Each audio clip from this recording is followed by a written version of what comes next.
Muy buenas tardes a todos. En primer lugar, pues, dar la bienvenida a esta conferencia y nada, a partir de este aula de la experiencia, ¿no?, lo hemos querido abrir al pueblo general de Isla Cristina. Agradecer también a mi compañera Isabel López, que está aquí acompañándonos, y a muchísima gente del pueblo, ¿no?, que le interesa esta charla.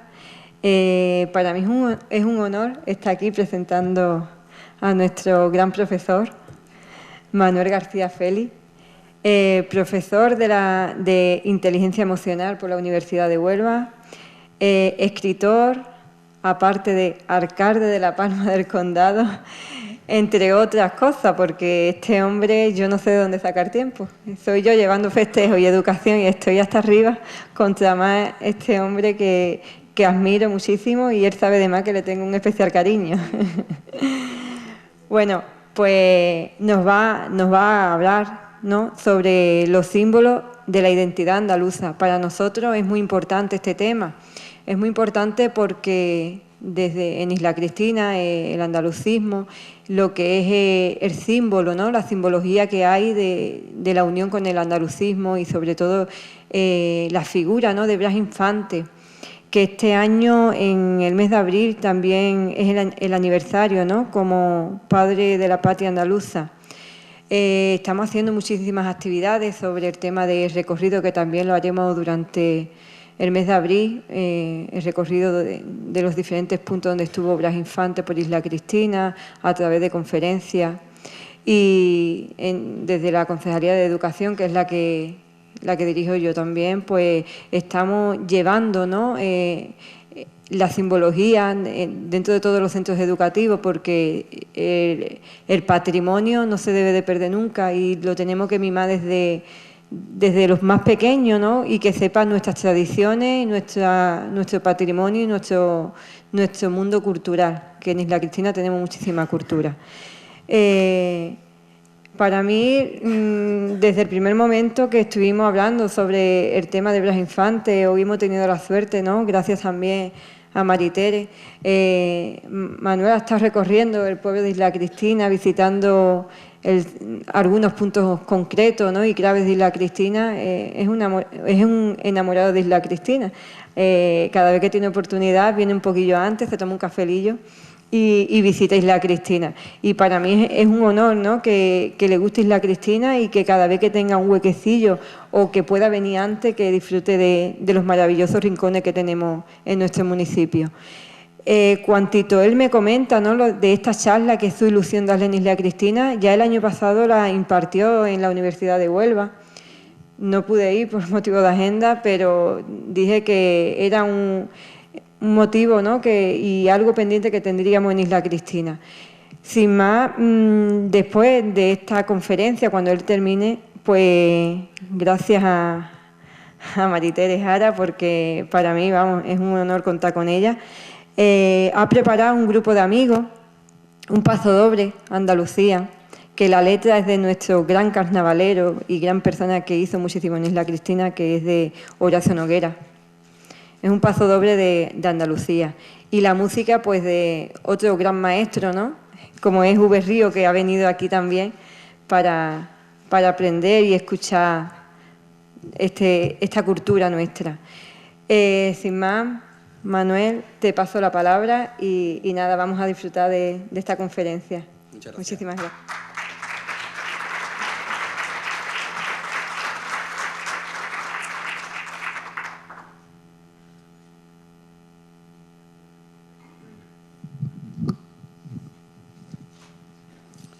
Muy bien, buenas tardes. ¿Se me escucha bien? Hoy se me escucha, ¿eh? Perfecto. Bueno, en primer lugar, gracias, Mari Carmen, por tus palabras. Sé que salida de tu estima y de tu corazón, más que porque yo las merezca. Pero es cierto lo que ha dicho, sobre todo cuando se ha referido a mi amor por Isla Cristina. Me ata... ¿Sí? Sí, sí. ¿Se escucha? Vale.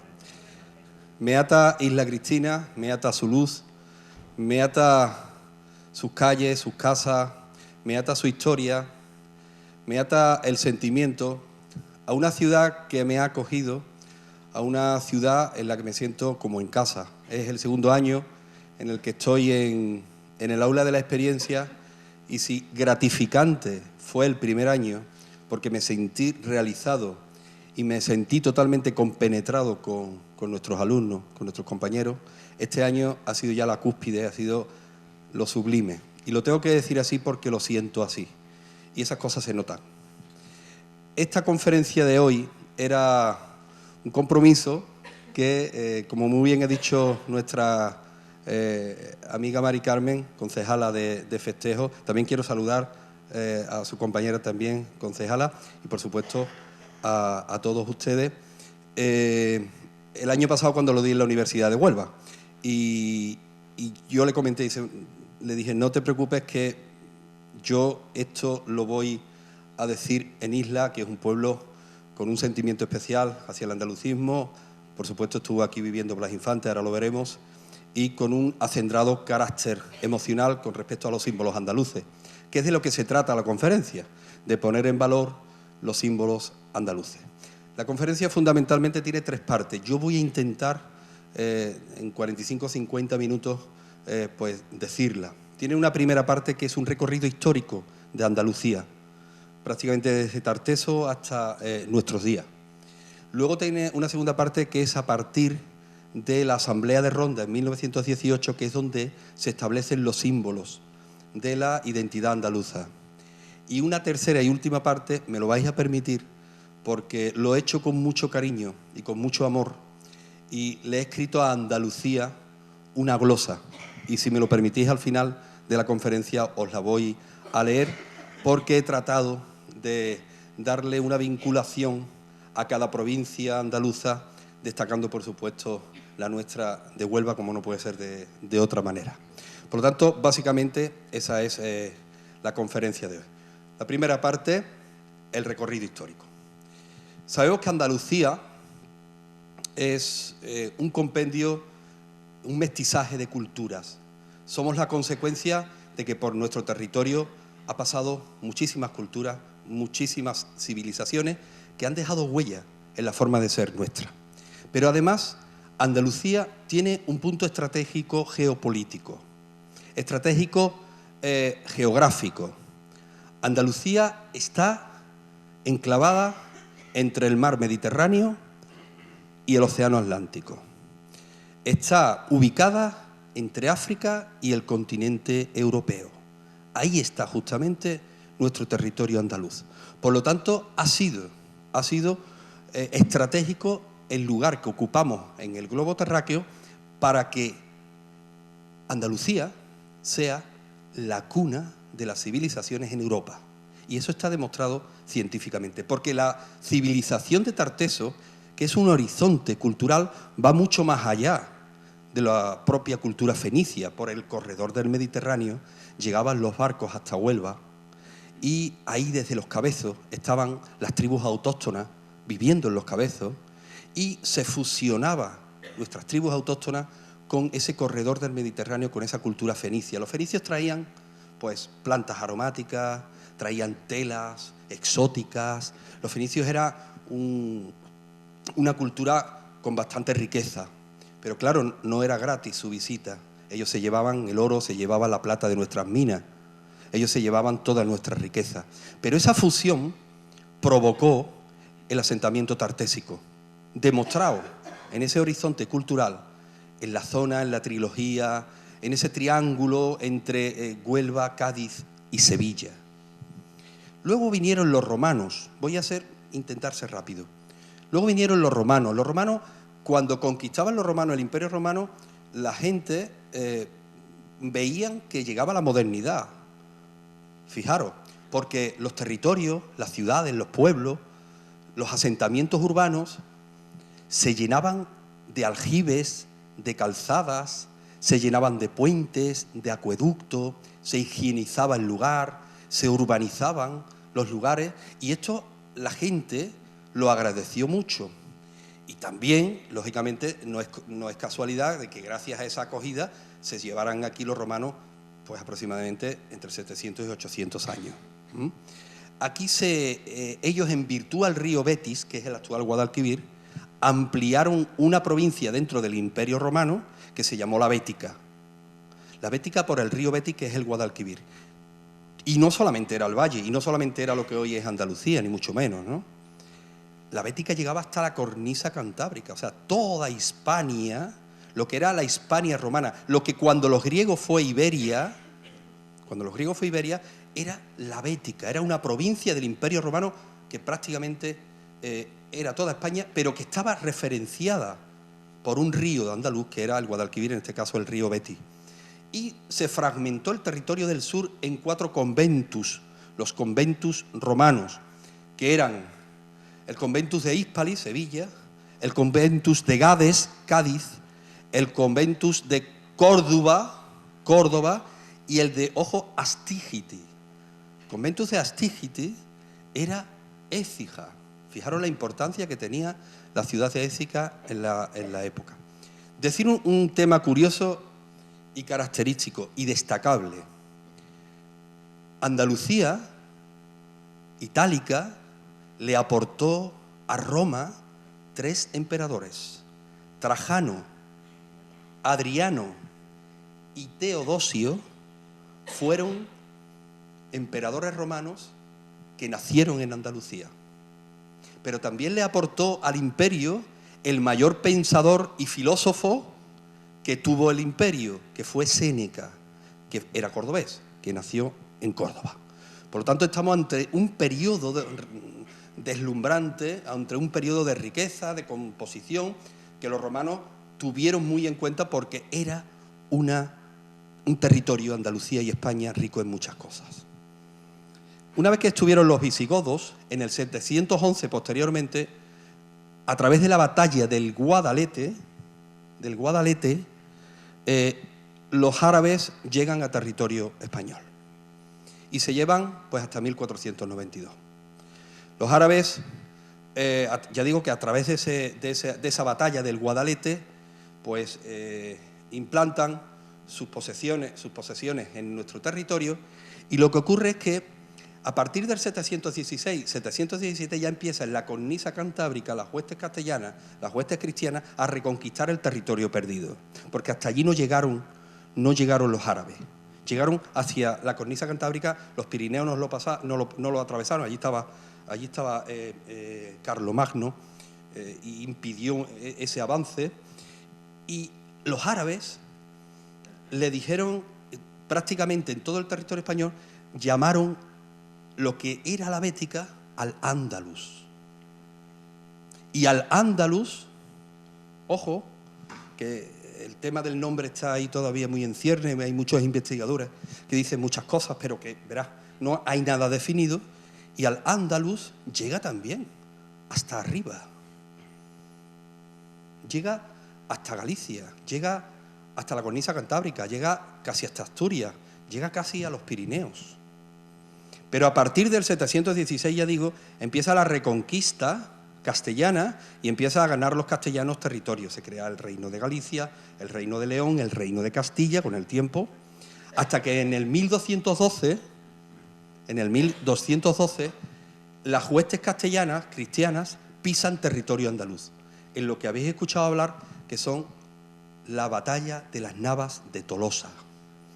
Esa es la primera batalla que las huestes castellanas ganan en territorio andaluz. Y a partir de ahí, pues ya la conquista y la reducción en musulmán se produce. Porque, entre otras cosas, el imperio musulmán, digamos que los musulmanes se debilitan porque pasan a ser lo que se llama reinos de taifas.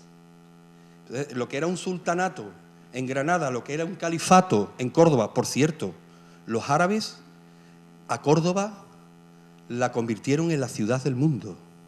Córdoba era la ciudad de la cultura, la ciudad de la política. Fue la Atenas de la Edad Media. Los griegos estaban muy orgullosos de lo que eran, porque ellos se saben que eran los padres de la filosofía y de la cultura.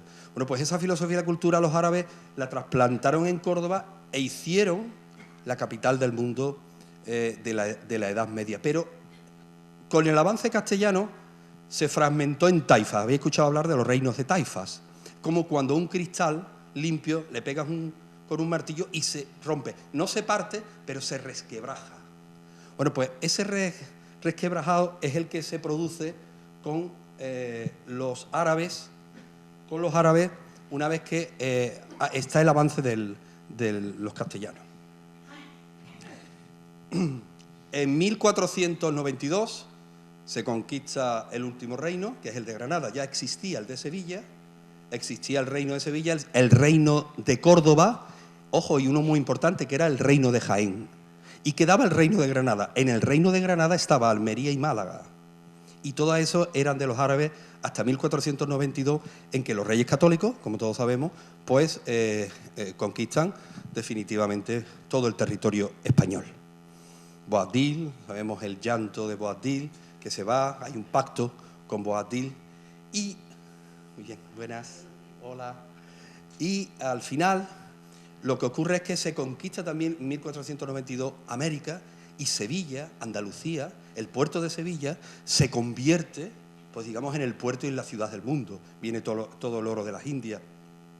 Y hay, en el siglo XVII, una gran importancia que adquiere Andalucía, que adquiere Sevilla. Ahí están los grandes pintores, Velázquez, Murillo, ahí está Valdés Leá, ahí están los grandes escultores, ahí están Martínez Montañés, Juan de Mesa, ahí están los grandes arquitectos. ¿Por qué sucede eso? Porque ahí estaba el dinero, ahí estaban los mecenas que le pagaban a los artistas.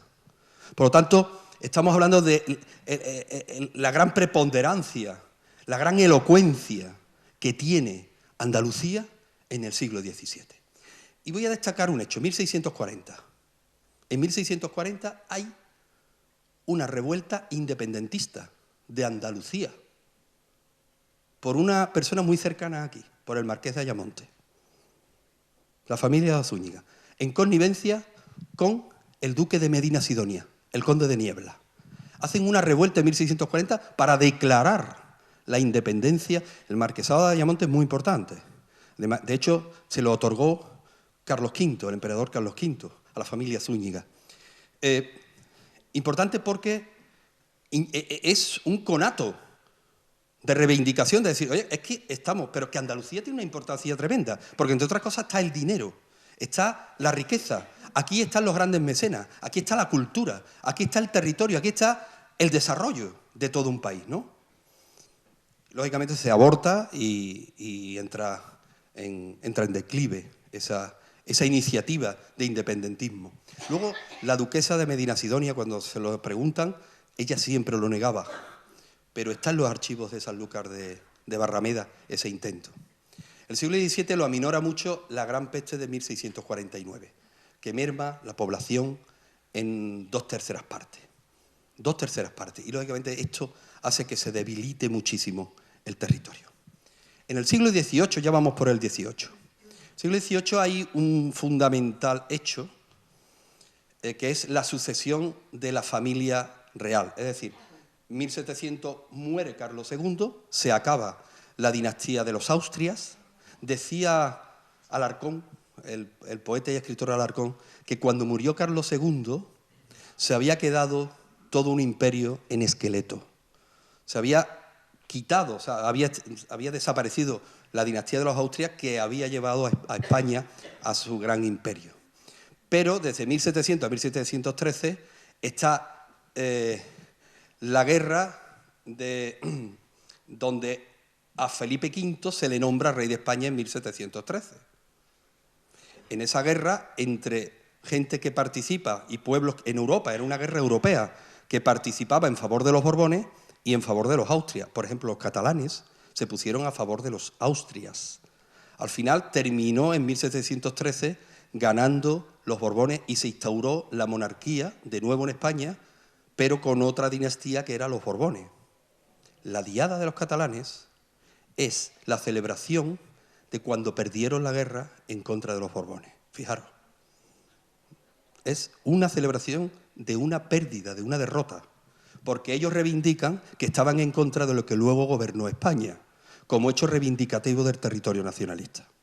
Por eso las cosas todas tienen su origen y todo tienen su explicación. Total, que tenemos al rey Felipe V de Anjou, al Borbón, lo tenemos ya reinando en España.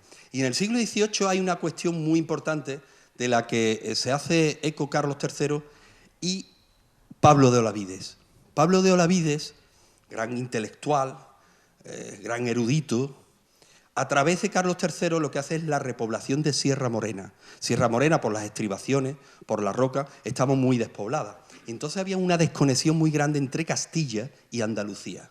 Y se decide, a través de Carlos III, que toda la cornisa de Sierra Morena se repueble de personas castellanas y andaluzas para que genere una conectividad entre Castilla y Andalucía. Fijaros una cosa, fijaros que cuando vamos para Madrid hay pueblos que se llama La Carlota por Carlos III.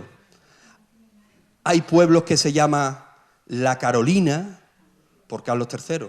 Todos esos pueblos se repoblaron y empezó a tomar una conectividad, una mayor permeabilidad el territorio andaluz con el territorio castellano. Estamos hablando de que llegamos ya al siglo XIX, y el siglo XIX es un gran siglo en el que se fragua la mayor parte del sentimiento de la identidad y del amor y el sentimiento de pertenencia por nuestro territorio.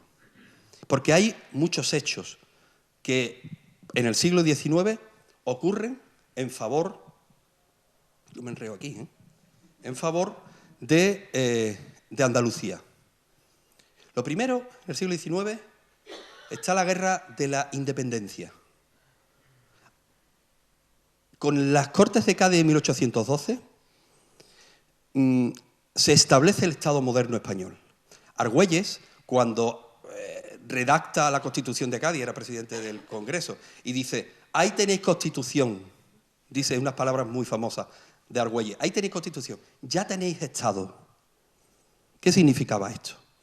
¿Veníamos de qué? Veníamos de un imperio en decadencia, ya no existía. Solo quedaba Puerto Rico, Cuba y Filipinas. En esa época también todavía Argentina, todavía Colombia, todavía México, pero fueron desapareciendo, porque se aprovecharon de la debilidad nacional de la guerra de la independencia de los franceses. Pero en el 2 de mayo, en la Puerta del Sol de Madrid, y en la batalla de Bailén, que se da también en Andalucía, que es la primera batalla que pierden los franceses en Andalucía, en Bailén. Ahí es donde se fragua ya ese sentimiento de pertenencia. Ya no hay imperio, ya no hay ciudades-nación, ya no hay órganos feudales. Lo que hay ya es el Estado moderno, el Estado constitucional, el sentimiento de pertenencia y de defensa ante los franceses que vienen a por nosotros. No lo vamos a permitir. No vamos a permitir que los franceses impongan su ley, porque aquí hay un recorrido histórico que nos avala y hay un sentimiento que vamos a defender, porque este territorio es nuestro, nadie nos lo va a usurpar. Y ahí es donde se empieza a fraguar la conciencia nacional moderna. Ahí, justamente. Luego, 1820, el pronunciamiento de Riego, el pronunciamiento liberal en las cabezas de San Juan, Andalucía. Luego, una cosa muy importante, que fue que un ministro gaditano, Javier de Burgos, en 1833, divide España en provincias. Y son las mismas de ahora, las mismas provincias de ahora. O sea que el Estado-Nación ya se va configurando, ya se va. Era granadino Javier de Burgos. Y eso sí tenía una intención de control del Estado sobre las provincias, con los gobernadores civiles, para el Estado ejercer un control político sobre los distintos territorios provinciales y sobre las distintas capitales. Pero se va ya constituyendo y se va fraguando ese concepto. Luego, en 1835, un símbolo, que es la Junta Suprema de Andújar. En 1835 hay una revuelta y una rebelión en contra de María Cristina, la regente. Y esta rebelión en contra de María Cristina se produce por reivindicar los derechos de los trabajadores, fijaros, por los derechos andaluces. Y se crea la Junta Suprema de Andújar, digamos que el primer elemento, la primera institución reivindicativa donde se pide igualdad de derechos y en donde se reivindica el territorio andaluz. Más tarde la desamortización de Mendizábal, también del político gaditano Álvarez de Mendizábal. Y, por supuesto, la gloriosa en 1868, donde se tiene que ir la reina, se queda ahí 6 años o 7 años España en una nebulosa, y en 1873 se proclama la Primera República, que es un fracaso, son 11 meses, y hay 4 presidentes: Pi y Margall, Salmerón, Figueras y Castelar, que por cierto también era Castelar andaluz, era de Cádiz. El pimargallismo, los andaluces eran muy pimargallistas porque era una república federal y estaba muy unido el federalismo al sentimiento andaluz en ese sentido por los cantones, por el movimiento cantonal que se da en Cartagena, pero que llega a Andalucía, llega a Utrera, llega a Sevilla, los cantones llegan esos elementos a toda Andalucía. Por lo tanto, se va fraguando ahí algo importante, que da a 1883 con algo también después de la Junta Suprema de Andújar determinante. En 1883 se crea la Constitución de Andalucía, en Antequera. Fijaros, se hace una Constitución. En 1876 se hizo una Constitución que la hizo Cánovas del Castillo, de Málaga también, era un político andaluz, y es la Constitución que hasta ahora ha durado más tiempo, desde 1876 a 1931, en que se hace otra Constitución republicana como Estado integral. Pero ese periodo entero se establece la Constitución de Cánovas. Bueno, pues en 1883, la de Cánovas es de 1876, en 1883 se hace la Constitución de Andalucía, el Estatuto Andaluz, en Antequera. Lógicamente, esta iniciativa fue derogada por el Gobierno de la Nación, por el Gobierno de España. Y sobre todo ya llegamos a la depresión, llegamos al ahogo, llegamos a la España sin pulso que decía Silvela, llegamos a lo que muchos consideraron, muchos intelectuales, como humillación, llegamos a la derogación, llegamos a la caída de ese imperio histórico, con las pérdidas de Filipinas, Puerto Rico y Cuba en 1898. El desastre del 98, que lo dice la historiografía y lo dice la historia. ¿Y aquí qué ocurre? Pues aquí se tambalean los cimientos de la unidad, de los valores de la unidad nacional. Aquí se tambalean, lo hemos perdido todo, estamos en depresión, estamos desanimados, hemos fracasado. La unidad de España no nos vale, no ha sido capaz de mantener el hecho. Y aparecen los nacionalismos, el catalán, el gallego y el vasco, y un poquito también el andaluz. En 1885, Albendín escribe un libro desde un punto de vista cultural, sobre la historia de Cataluña, desde un romanticismo cultural, que luego Pras de la Riba y Francesc Cambó en 1902 crean la Lliga Catalana y le da un tinte político independentista. Transforma a Albendín, que era un tema cultural. Sabino Arana, que había estado en Cataluña y había visto todo este proceso, en 1895 crea el Partido Nacionalista Vasco y une toda esa mitología de los apologetas foralistas y crea un sentimiento de nación vasca. Y lo mismo ocurre en Galicia, en esa época depresiva, de fracaso, con Brañas y Múrguiga, que crean el independentismo gallego. Y nosotros, que teníamos la raíz romana, tartésica, árabe, cristiana, nosotros que habíamos creado la Junta Suprema de Andújar, que habíamos creado el Estatuto Constitucional de Antequera, que era una constitución confederal. ¿Por qué era confederal? Porque era municipalista, cantonalista y federalista. Nosotros, ahí aparece lánguidamente ese sentimiento andaluz, ese sentimiento de pertenencia andaluz.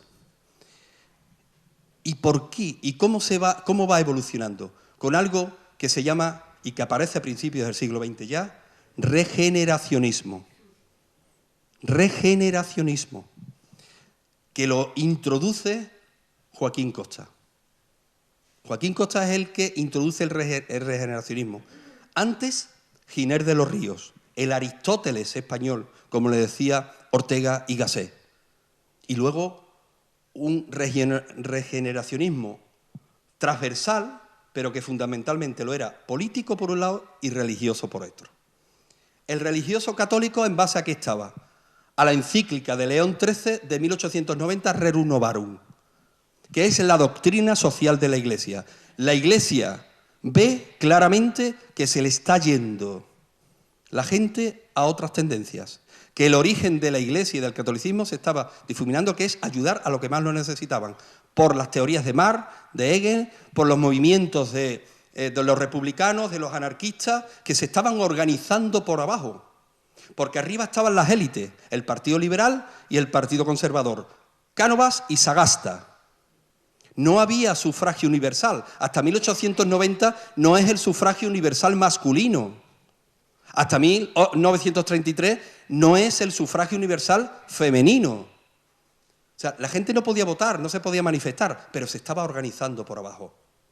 Y el regeneracionismo viene a decir, primero desde la Iglesia, que la doctrina tiene que ser social para atraer a las capas más populares y más sencillas hacia el seno de la Iglesia. Y lo hace a través de personajes como don Manuel González, la parroquia de San Pedro de Huelva, como el padre Tarín, como el cardenal Espínola, como el padre Manjón, como el padre Gras en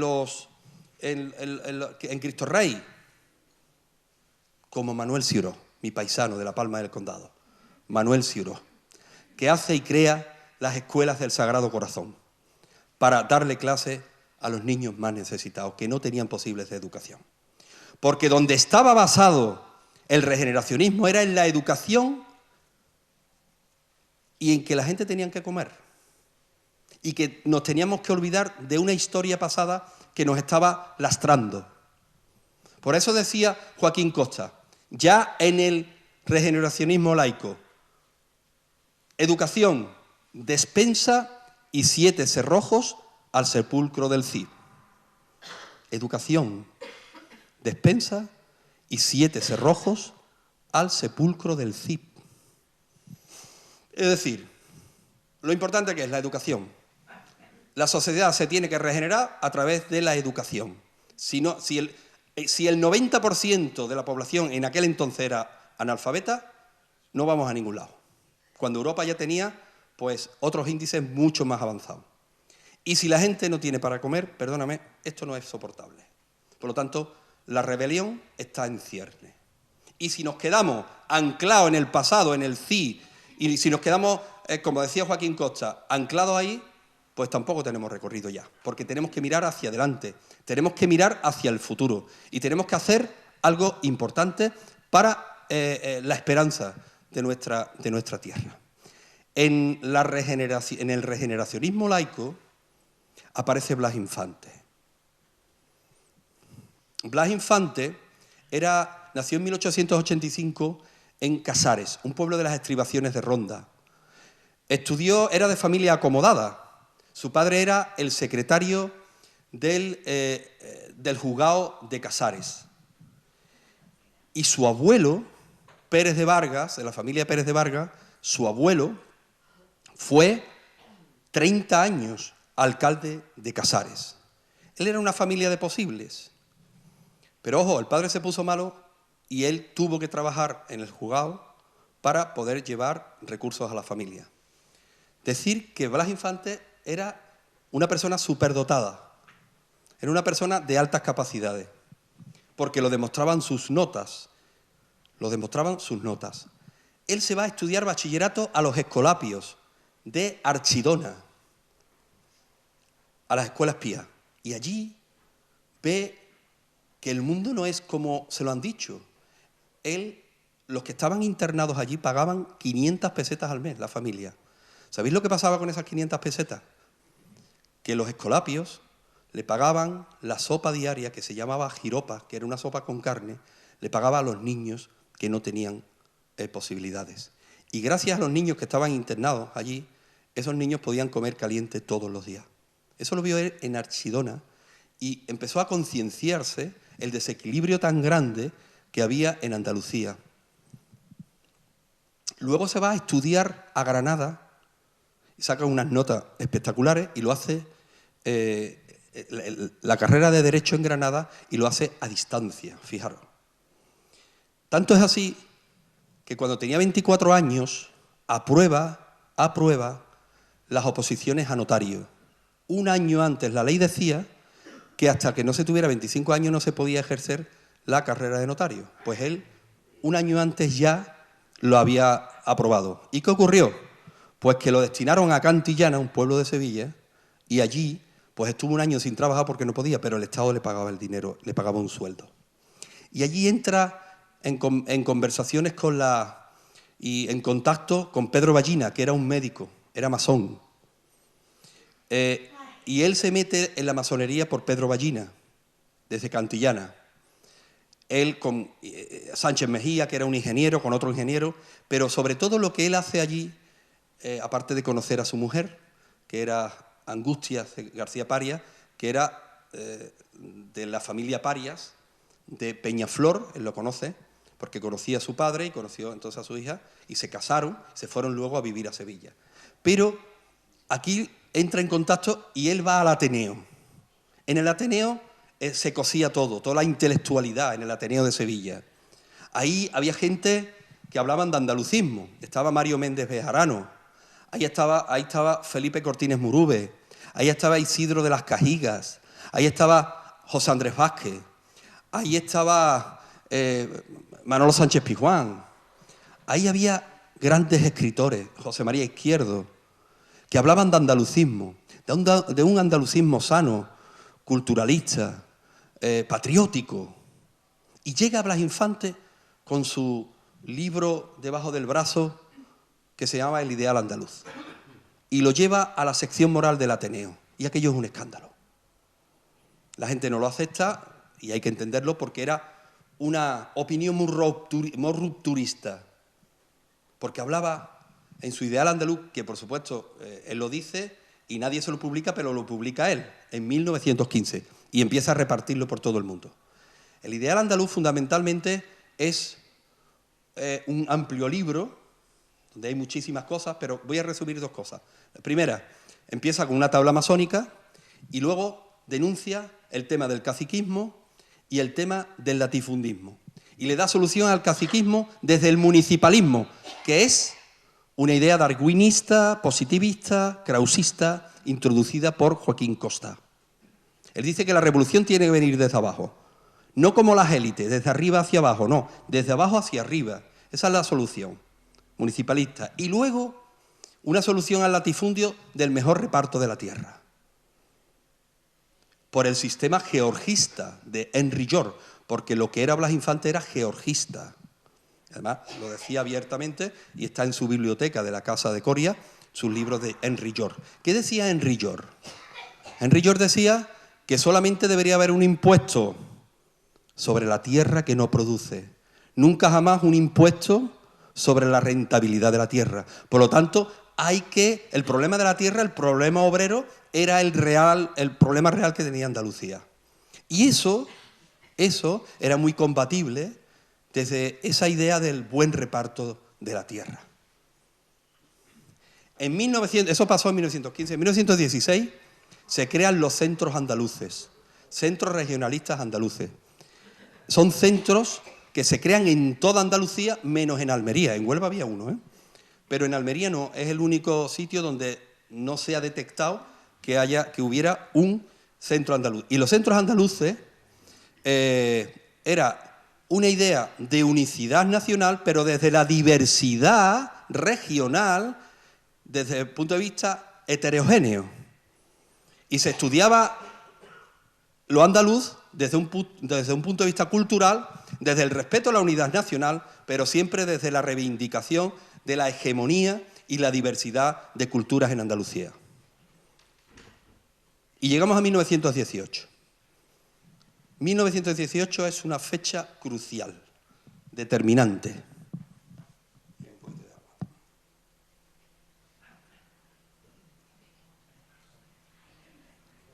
Si alguien me quiere interrumpir, hacer una pregunta, yo encantado, ¿eh?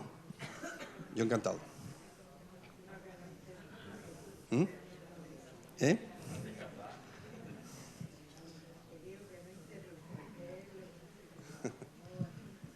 ¿Sí?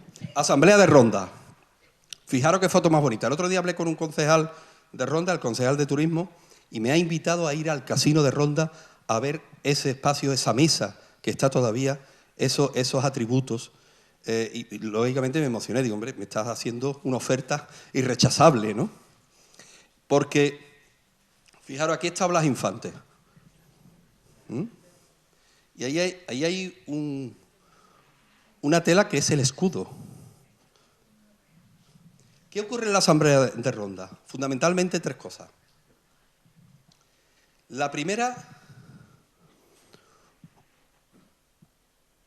se toma el ideal andaluz, que es el libro que él edita, como el ideario andaluz. La ideación andaluza está en base al ideal andaluz que él publica. Segunda, se establece una agenda de reivindicaciones. El tema de la tierra, el tema del latifundismo, el tema del caciquismo, del municipalismo, en base a las ideas krausistas, positivistas, darwinistas, a las ideas de Joaquín Costa. Y tercero, se establecen los símbolos de Andalucía, que son la bandera, el escudo y el lema, porque el himno, y lo vamos a ver ahora, no es hasta 1932. Había otro himno, ahora lo vamos a ver y escuchar. Por lo tanto, ahí están esos tres temas en la Asamblea de Ronda. Luego, en 1919, eso fue entre el 12 y el 14 de enero de 1918. En 1919 hay otra nueva asamblea.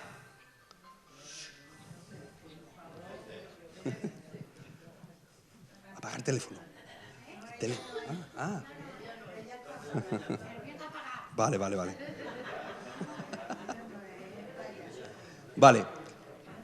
En 1919, la Asamblea de Córdoba, en la Asamblea de Córdoba se establecen dos cosas. De nuevo se habla del problema de la tierra, y se le dan justificaciones y soluciones desde Joaquín Costa y Henry York, pero se establece un mandato nacionalista, un manifiesto nacionalista.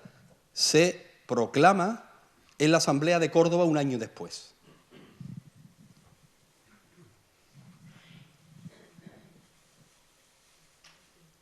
La bandera. ¿En qué se inspira Blas Infante a la hora de establecer la bandera de Andalucía? Pues se inspira en varias cuestiones. La bandera de Andalucía se dice en la Asamblea de Ronda que es verde y blanca. Una franja horizontal abajo verde, otra intermedia blanca y arriba otra verde. Se aportan muchos colores en la Asamblea de Ronda. Se aporta el color negro. Se rechaza, están las actas, porque dice que tiene una connotación anarquista. Se aporta el color rojo. Se rechaza, porque se dice que recuerda a la sangre. Y se establece el verde, blanco y verde en tres franjas horizontales y de la misma longitud y calibre. Por lo tanto, ahí, justamente ahí, está significada e implantada la bandera. ¿Y qué significa esa bandera, verde y blanca y verde? Pues bueno, tiene el sentimiento romántico, como decía Blas Infante, verde de la esperanza, blanco de las casas, verde de los campos andaluces, blanco de la paz, todo eso tiene. Pero según Ortiz de Lanzagorta, Narraluz, José Luis Ortiz de Lanzagorta, decía que el verde blanco y verde tiene una significación árabe, precisamente de la dinastía omeya, porque el verde lo utilizaba la dinastía omeya en Córdoba para convocar a los creyentes, y el blanco para convocar a la gente a parlamentar. ¿Qué dice Ortiz de Lanzagorta? Que Blas Infante lo que quiere decir ahí es que se está convocando a los creyentes para parlamentar, que tiene mucho significado. La creencia de Andalucía, parlamento y debate sobre nuestra identidad andaluza. Y sobre todo, que además él lo dice, la paz, los campos, la esperanza, todas estas cosas. ¿De acuerdo? Pero, ¿en qué está basado? Eso es el estandarte de Col, que está en el Museo de Huesca. Y eso es un estandarte que llevaban los árabes, los musulmanes, en una batalla que le ganaron a los cristianos y que pues enarbolaron ya con colores verdes. ¿Veis cómo aparecen temas verdes? Es recurrente ese color. Eso es en la batalla de Alarcos, cerca de Ciudad Real, que gana en 1195 las huestes árabes también a las huestes castellanas. Y llevaban los árabes esa bandera verde y blanca, pero fijaros en oblicuo, 1795. Esa bandera ondeó en la mezquita, en el alminar de la mezquita Aljama, que era la Giralda. Ahí ondeó esa bandera. Ese es el escudo del conde de Cabra. En 1483 gana las huestes castellanas, comandadas por el conde de Cabra, a los musulmanes. Y le incautan todos los estandartes que llevaban los árabes. Se lo gana al rey Boabdil de Granada, ya muy cerca de 1492, donde ya se conquista todo el territorio. Bueno, pues le pide a los reyes católicos, el conde de Cabra, que en su escudo de armas, en su heráldica, vaya todos los estandartes que habían incautado de los árabes. Y además, Boabdil encadenado. Eso está en el escudo del conde de Cabra como, digamos, un mérito ejercido.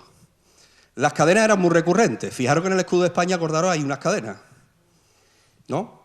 Cuando se incorpora en 1512 el reino de Navarra a el territorio nacional, se habían unido antes las coronas de Castilla y Aragón, pero ya el reino de Navarra es el último en 1512, se aportan las cadenas. Esas cadenas, en la batalla de las Navas de Tolosa, la habían cogido las huestes castellanas a los árabes, porque los árabes estaban rodeados de una cadena.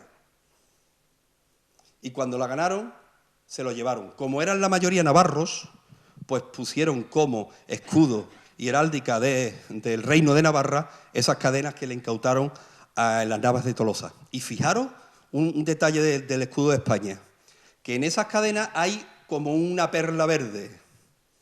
¿Os acordáis? No tengo aquí ningún escudo ahora mismo.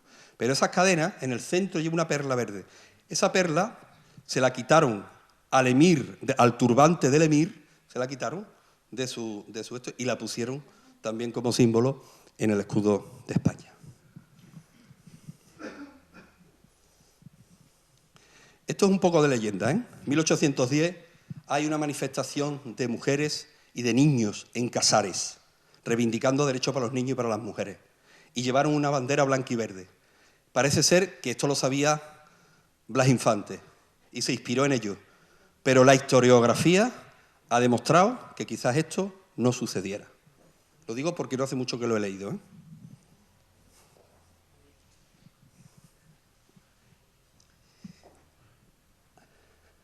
Hasta 1933, en que se hace en Córdoba la Constitución, el Estatuto de Andalucía, ojo, en 1933 se hace en Córdoba el Estatuto de Andalucía, se aportan todas estas banderas. Ya se había establecido en Ronda la bandera blanca, verde y blanca. Perdón, verde, blanca y verde. Pero se siguen haciendo aportaciones. Esta bandera es la del rey San Fernando. Había quien decía que se le debía al rey San Fernando la conquista de los territorios, del reino de Sevilla, y que debería ser la bandera de Andalucía. Esta bandera era la de los centros andaluces. La de los centros andaluces, los centros regionalistas andaluces. Y la última era la que se enarboló, por ejemplo, en Dos Hermanas. Y esa la vio, es la primera vez que vio Blas Infante enarbolar una bandera. Fijaros lo que dije antes, como hay rojos, hay negros en las aportaciones. Todas esas se desecharon. Esa es la bandera nuestra, esa es la bandera. Y además esa es la bandera que está en el Museo de la Autonomía, en la casa de Blas Infante.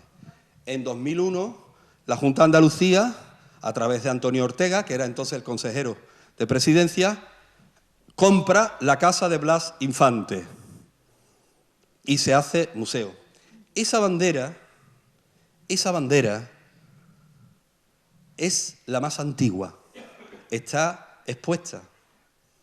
Y esta bandera tiene su historia, porque esta bandera la bordó la mujer de Blas Infante, Angustia García Parias, de unas telas que trajo Blas Infante de su viaje a Marruecos.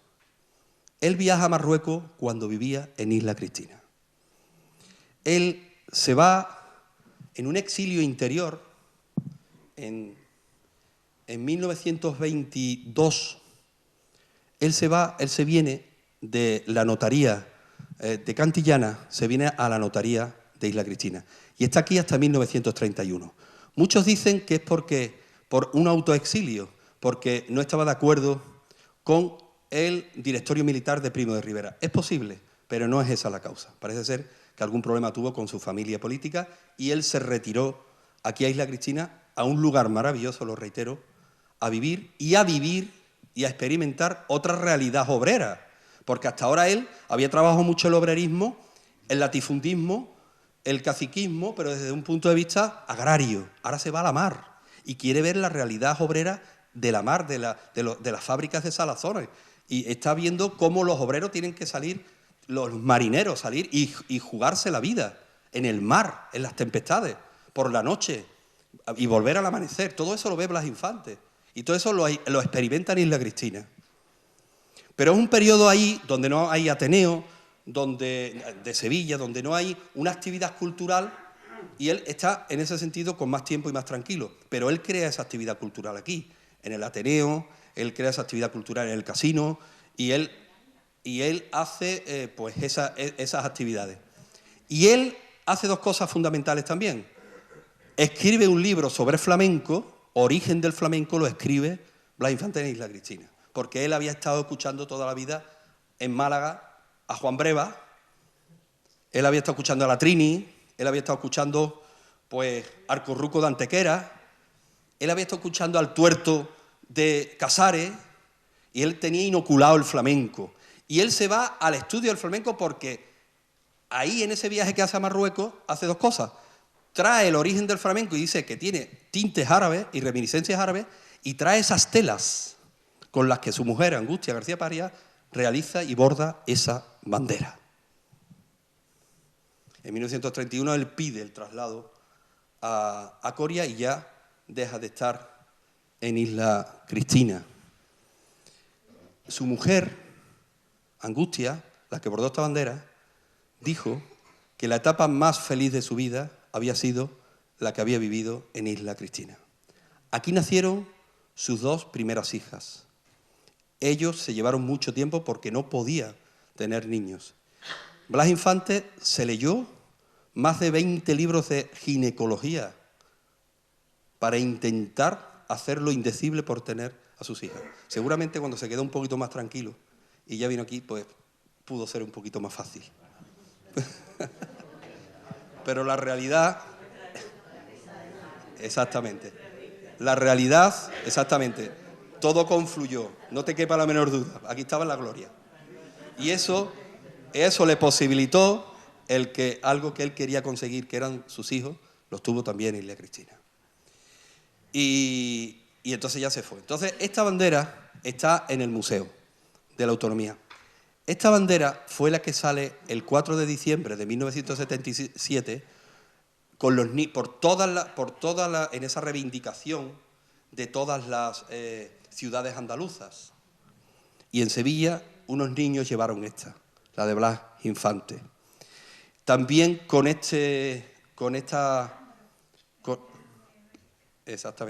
y el hijo de Antonio Burgos también lo llevaba. Y con esta bandera también se cubre el féretro de Juan Álvarez Osorio, que era un gran andalucista de las juntas liberalistas que murió en 1983. Tiene su historia, tiene su enjundia y tiene su justificación, lógicamente, esta bandera. La izada de la bandera, ahí tenéis, es el primer lugar. El 20 de octubre de 1932. Esa es la Diputación de Sevilla. La iza, siendo presidente, Hermenegildo Casas. Hermenegildo Casas era el presidente, había sido alcalde de Sevilla y nació en Río Tinto, en nuestra provincia. Y él empezó a estudiar medicina, no terminó, fue comercial, se metió en política y fue uno de los mayores andalucistas. Trabajó mucho el andalucismo, Blas Infante desde el pensamiento y Hermenegildo Casas desde las instituciones. Es la primera izada. Esta foto es apasionante y es emocionante.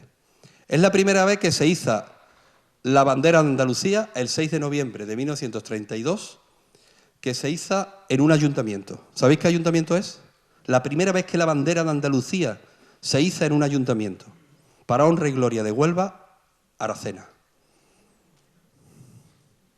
Porque de Aracena era José Andrés Vázquez, el secretario de la Diputación de Sevilla, y se había llevado a su pueblo la izada de la bandera por primera vez. Más tarde, según dice el Heraldo, el Correo de Andalucía, el Debate, el Liberal, 6 horas más tarde se iza también en el Ayuntamiento de Cazalla de la Sierra, porque los empresarios de los aguardientes de Cazalla de la Sierra tenían mucha relación con Blas Infante, y esto posibilitaría seguramente pues el hecho de que se izara también allí la bandera. El Ayuntamiento de Sevilla, el 23 de noviembre de 1932, conmemorando la conquista de Sevilla por el rey San Fernando. Por eso había quien decía que la bandera debería ser la del rey San Fernando, el pendón del rey.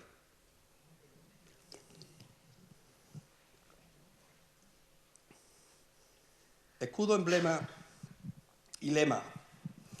Este es el escudo de la Asamblea de Ronda. Un Hércules forzudo, un Hércules con leones rampantes, un Hércules que luego se desecha. El escudo de Andalucía está inspirado en este, que es el escudo de Cádiz. En aquel entonces se creía que la ciudad más antigua de Occidente era Cádiz. Entonces era el testimonio más antiguo y de más amplia raigambre. Hoy se ha demostrado que no.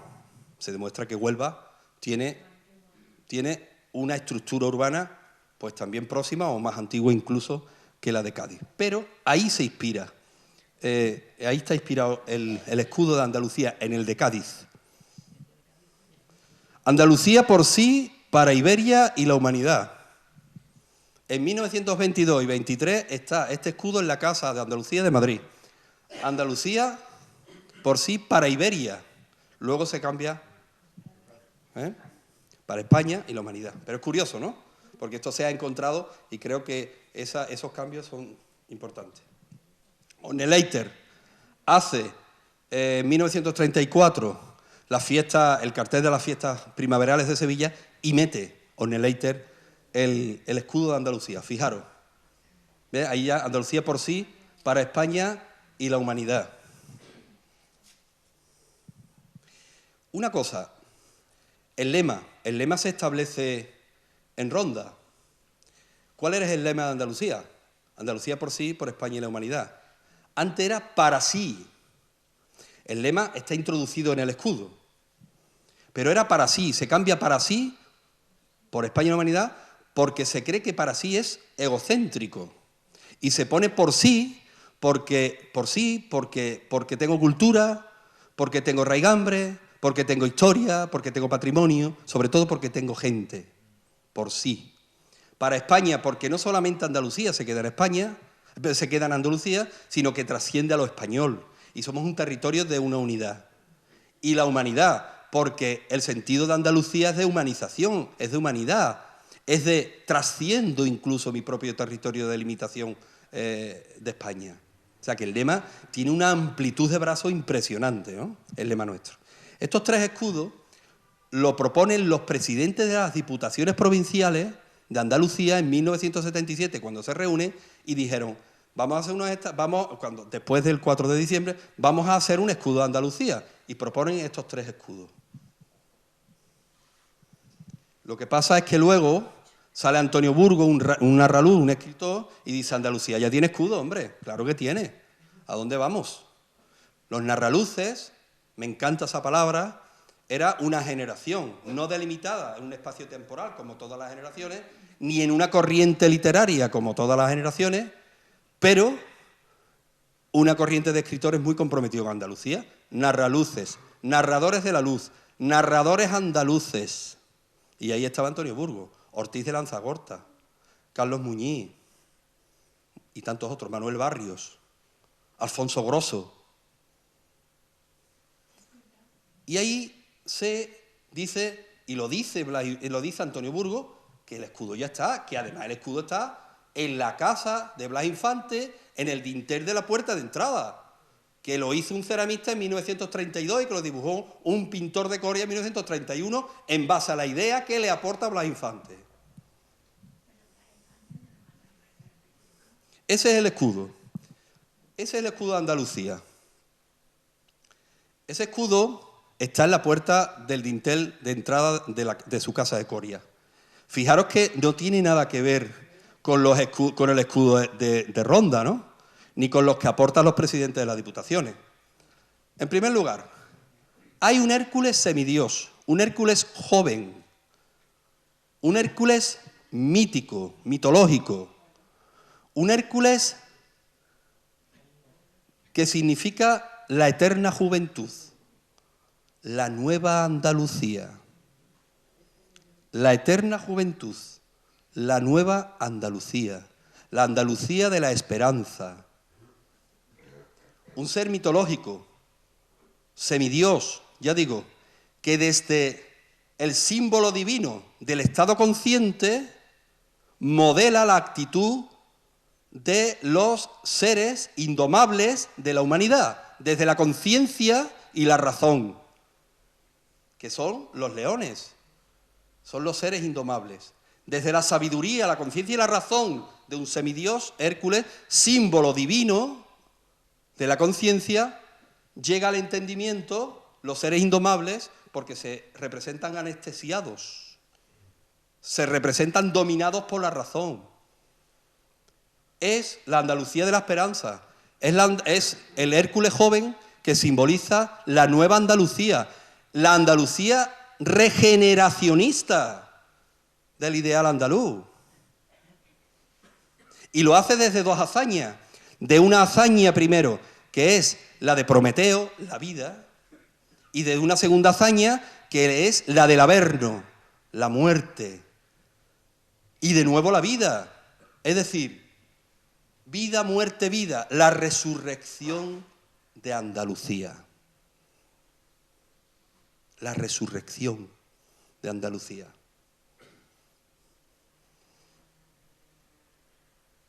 Tiene la tiara de los iniciados, un claro símbolo masón, porque Blas Infante era masón. Estando en Isla Cristina, perteneció a la logia Redención de Ayamonte y dio una conferencia el 24 de agosto de 1925 en Ayamonte. Y él pertenecía a la de Isis Osiris, del rito egipcio, y también a la de Fermín Galán. Ahí tenéis la tiara de los iniciados. Pero también están las columnas jónicas con las volutas, que significa sabiduría. Cada logia masónica está compuesta por 12 columnas. Ahí hay representadas 2, que es el saber, que es la sabiduría, que es el conocimiento.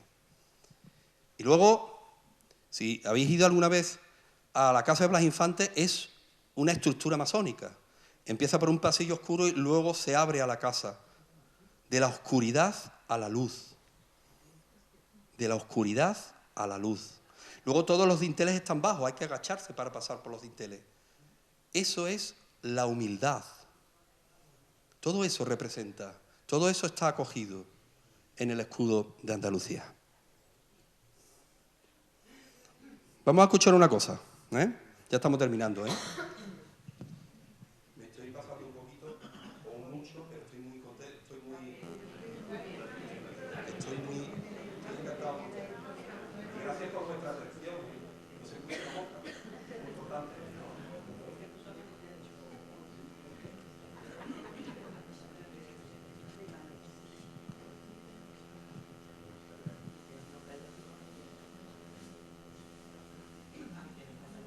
Escucha esto, por favor.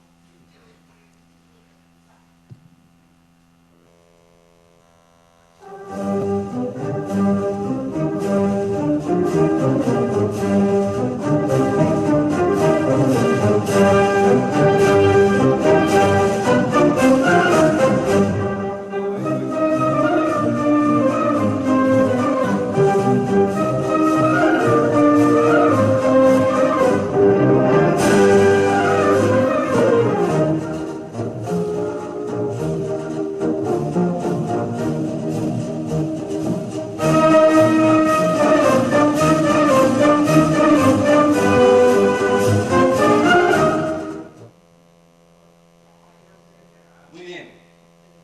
¿Habéis escuchado eso, verdad? Paso doble, ¿no? Sí, exactamente. ¿Qué paso doble es? Giralda. Giralda. Ay, perdón.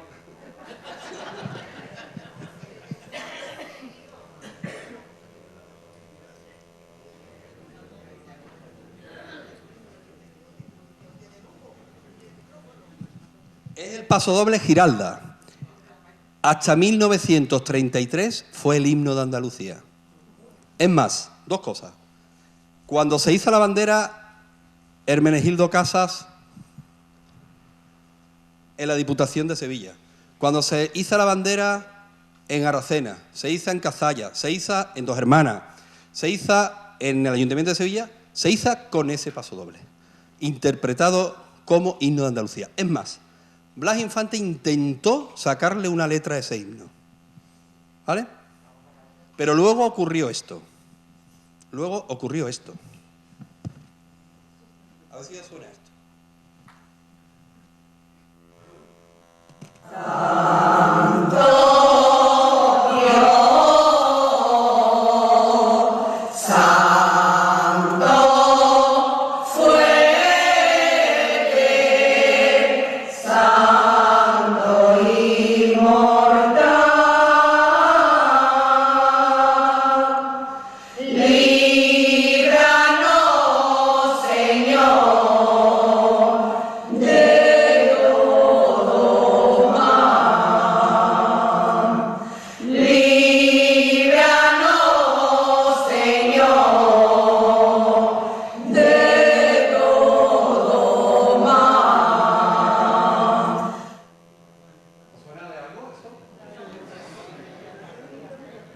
¿A que sí? ¿A que suena? ¿Eh?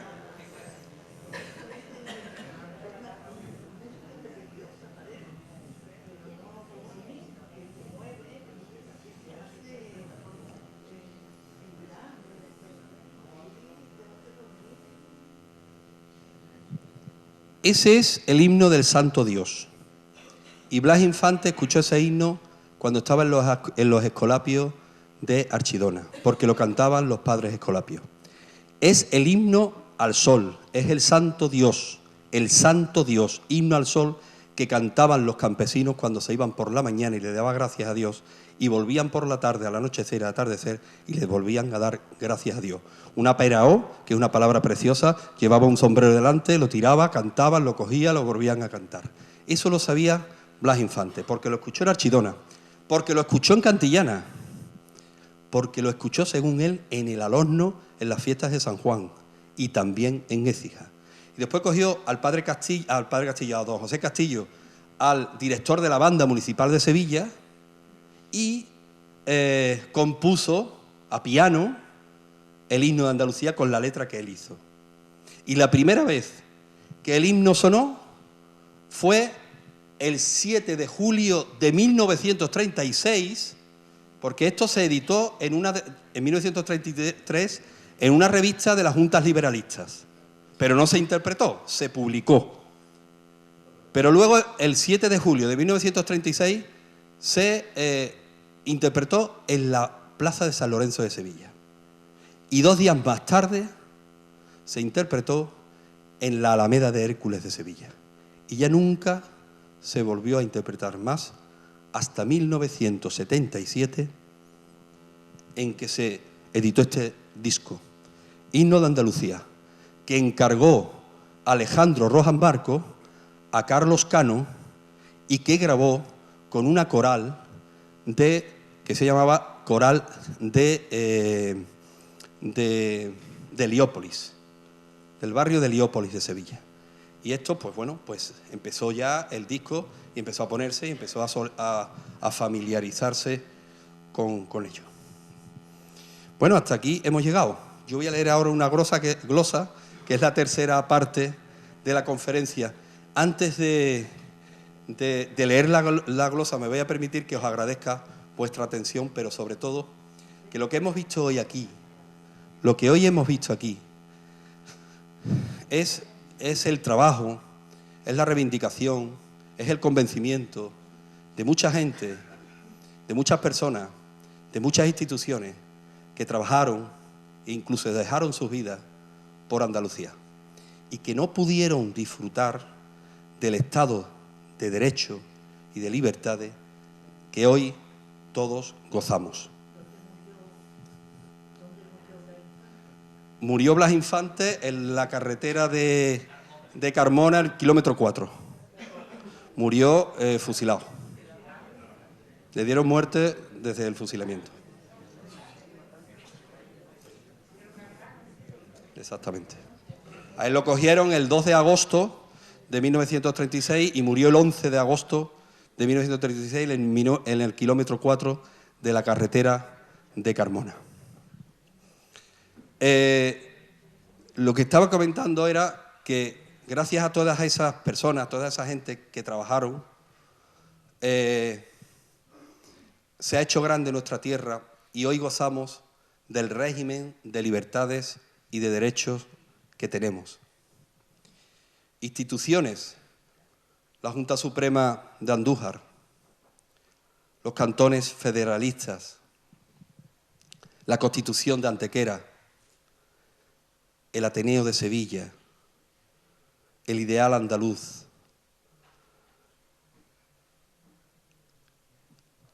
las casas de Andalucía regionales, las juntas liberalistas, Blas Infante, Mario Méndez Bejarano, Isidro de las Cajigas, Felipe Cortines Murube, José Andrés Vázquez, Hermenegildo Casas y un amplio Manolo Sánchez Pizjuán, José María Izquierdo y tanta gente que hicieron posible lo que hoy tenemos y disfrutamos.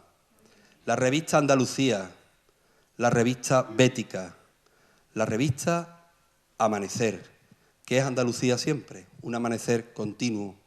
Y como dijo Plácido Fernández Villaga, primer presidente preautonómico, la bandera de Andalucía es la justicia de Andalucía y para Andalucía, y nadie jamás la enarboló en contra de nada ni de nadie. Andalucía, lo que hemos visto son nuestras insignias, es el altar de nuestras emociones, son los emblemas y los símbolos que nos identifican como pueblo. Los símbolos nacen de la necesidad del pueblo y ahí los tenemos. Blas Infante intentó rescatar la cultura y garantizar para la historia ese mestizaje que tiene Andalucía de culturas y de pueblos. La bandera es el pasado. El lema es el presente. Andalucía por sí. Y el himno es el futuro. Los andaluces queremos volver a ser lo que fuimos, hombres de luz y de esperanza. Dijo una cosa Blas Infante cuando estaba en Isla Cristina: cuando estoy al lado del mar, me siento cerca de la libertad. Muchísimas gracias.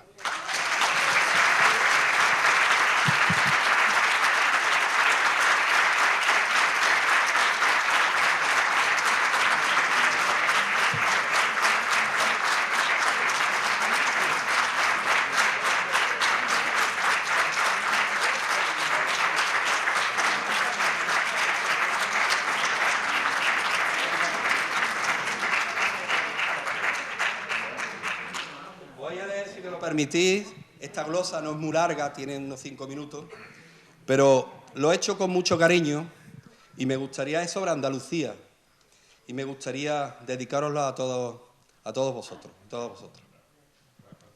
Glosa de Andalucía, ¿vale? Ahí va. A mí me gusta mucho escribir. Me gusta escribir y yo me realizo mucho y me libero mucho emocionalmente a través de la escritura. Y cuando es un tema como el de Andalucía, que me apasiona, pues miel sobre hojuelas.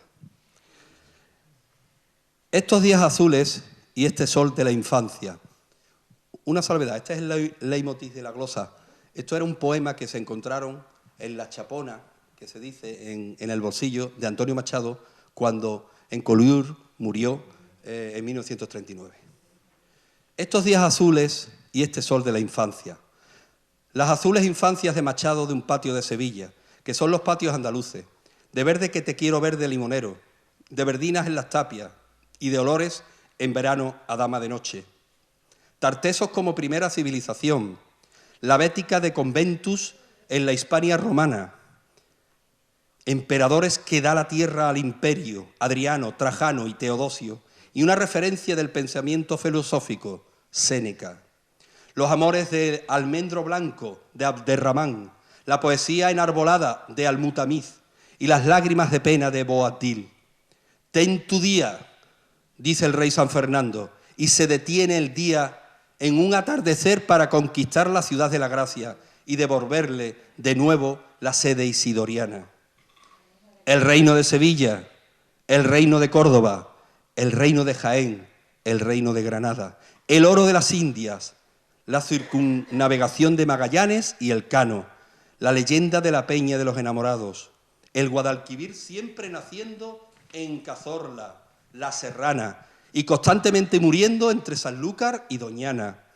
En un abrir y cerrar de ojos se va la vida en los pinceles de Valdés Leal, Inictu Oculi, y en los azules de Murillo, en los ocres de Velázquez, en el costumbrismo de Cabral Bejarano, en las realidades de Gustavo Bacariza y en el expresionismo de Zabaleta. Nace a la luz de la gubia en Alcalá la Real, Martínez Montañés.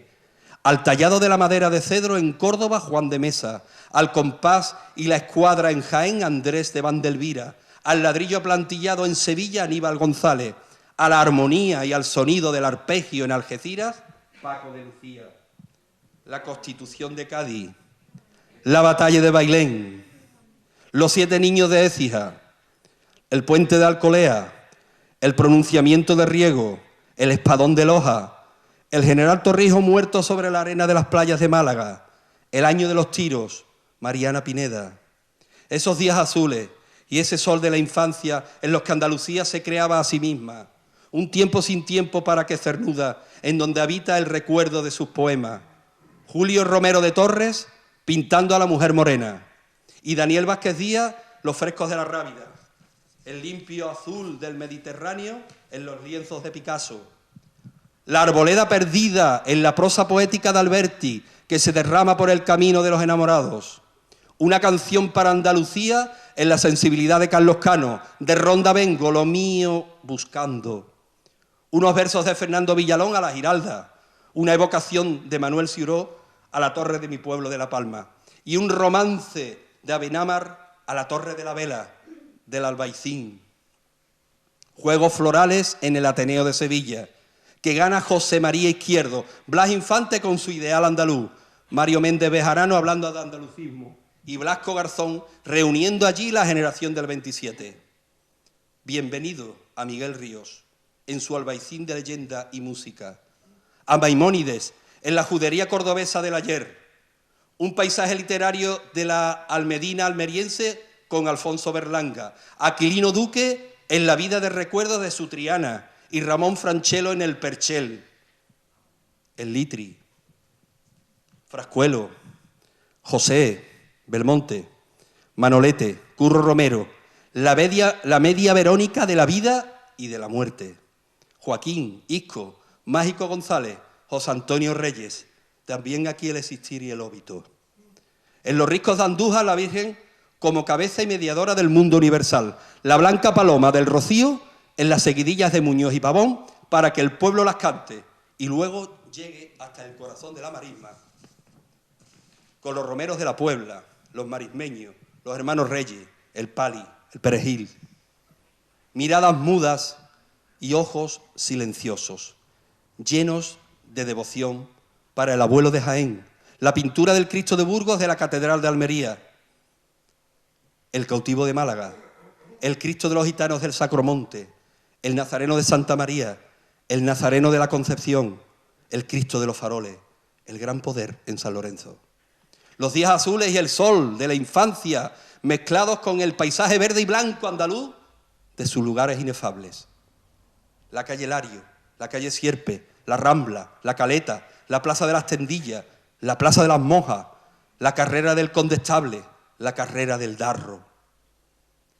El balneario de La Palma en Cádiz, el muelle del Tinto en Huelva, el castillo de Santa Catalina en Jaén, la catedral de Málaga, la Alcazaba de Almería, el Alcázar de Sevilla, la mezquita de Córdoba, la Alhambra de Granada.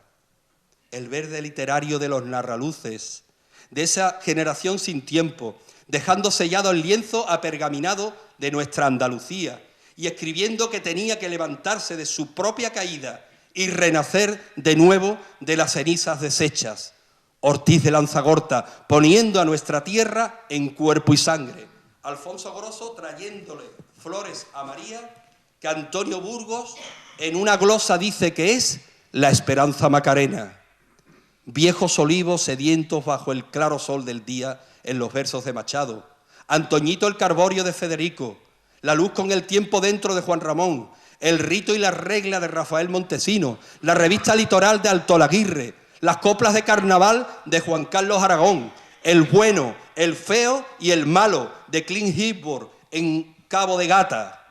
Falla y García Lorca, organizando el concurso de cante hondo de Granada que gana Manuel Torre.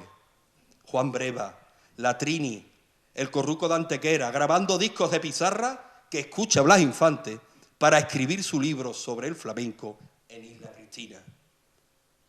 Los campanilleros de la Niña de la Puebla, los fandangos de Paco Torojo, la zambra de Caracol, el quejío de lamento de Antonio Mairena, la soleá del Correo de Vélez de Pepe Marchena, Camarón en la Venta Vargas. Lola Flores, si me queréis irse, pero no te la pierdas nunca, que es puro arte faraónico. Rocío Jurado como Lola que se va a los puertos, Juanita Reina también como Lola, pero la piconera.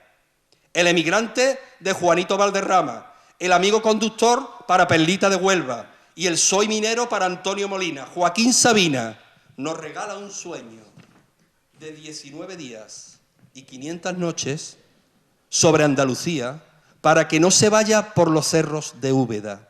Martirio con su libertad sin ira, Bambino buscando siempre su pared, Quintero, León y Quiroga, Salvador Tábora pidiéndole una vida prestada a la gente de su tierra, Vicente el del Canasto, La Pantojita, Santi Rodríguez, el Beni de Cádiz, el Gangui, Antoñito Procesiones, el Loco de la Colina, Chiquito de la Calzada. Estos días azules y este sol de la infancia, de languidez poética y de conciencia de plata, andaluces de Jaén, aceituneros altivos, Platero y yo, soledades, espuma y versos, los cielos que perdimos, marinero en tierra, espadas como labios, el romancero gitano. Esa Andalucía de los sonidos blanco y verde de su himno, de cielos limpios y de flor en las entrañas, la que se levanta diariamente al amanecer para ganarse su jornal y vuelve a su hogar al atardecer, con los ojos cansados y con la satisfacción cumplida de su trabajo. Esos andaluces que le cuesta salir hacia adelante son los ciudadanos anónimos que hacen cada día grande a nuestra tierra. La honradez, el respeto, el esfuerzo, la solidaridad como valores intrínsecos de este lugar milenario, mestizajes de cultura y cuna de la primera civilización europea. Así la soñaron tantos, la vivieron muchos y la realizaron todos. El 4 de diciembre, el 28 de febrero, es la suma del amor por sus símbolos y sus emblemas que nacieron de la necesidad del pueblo y lo hicieron altares de la patria andaluza. Blas Infante, Hermenegildo Casa, Victoria Kent, Juan Álvarez Osorio, Plácido Fernández Viaga, Soledad Becerril, Julio Anguita, Pilar Pulgar, Rafael Escudero, Luis Uruñuela, Amparo Rubiales, Alejandro Rojas Marco, Manuel Clavero Arévalo y tantos otros que desde las distintas instituciones e ideologías conformaron en nuestro sentimiento de pertenencia ese rito de culto en el imaginario emocional y al que le profesamos auténtica veneración, que se llama Andalucía, de días azules y sol de la infancia, de bandera blanca y verde de identidad de nuestro pasado, de escudo y emblema de nuestro presente y de himno de futuro. Los andaluces queremos volver a ser lo que fuimos, hombres de luz y de esperanza. Muchísimas gracias.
Bueno, todavía no hemos finalizado, ¿vale? Enhorabuena, Manuel, porque está emocionado y todo, porque ha estado... Muchísimas gracias, hemos disfrutado muchísimo, ¿eh? Ten cuidado.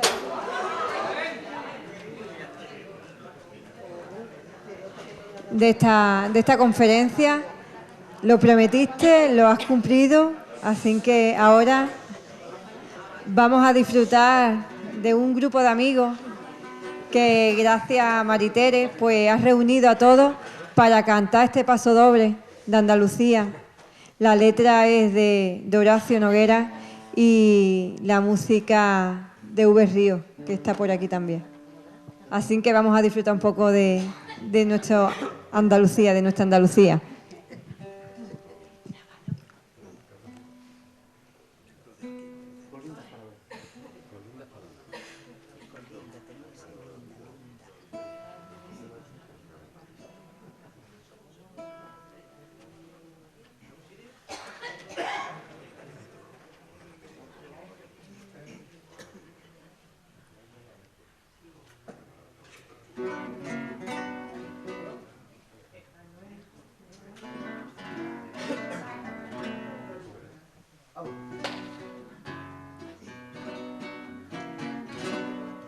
Un viejo me hablaba con lindas palabras de mi Andalucía. Me hablaba despacio poniendo su alma en lo que me decía. Y me emocionó. En mi tierra una niña coqueta, la primada de todos los poetas, que su sangre, su piel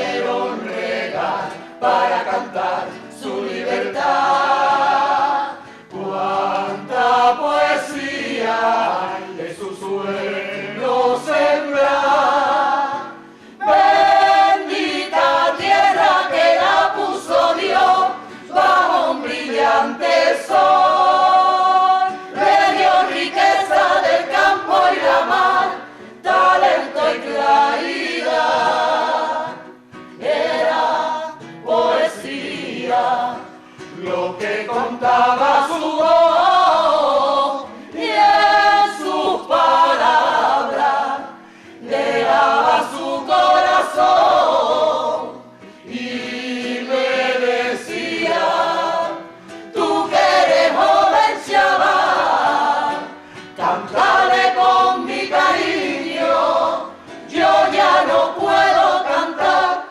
¡Ay, qué alegría haber nacido en el sur! No hay un orgullo más grande que andar por el mundo y señalar Andaluz.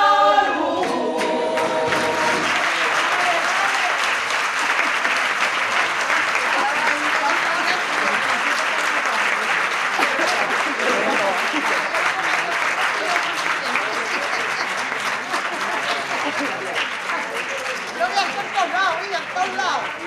En todos lados. Ay, siempre estoy. Bueno, desde el ayuntamiento le queremos entregar. Ay, gracias. Ay, yo creía que me iba a traer un café.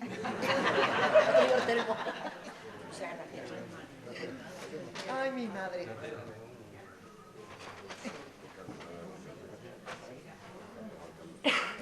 Bueno, luego lo lío. Porque sin gafas no veo.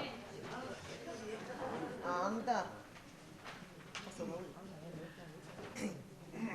Ten cuidado, que me pasa de derecha. Te hago entrega de este paso doble para que no te olvides. Muchas gracias.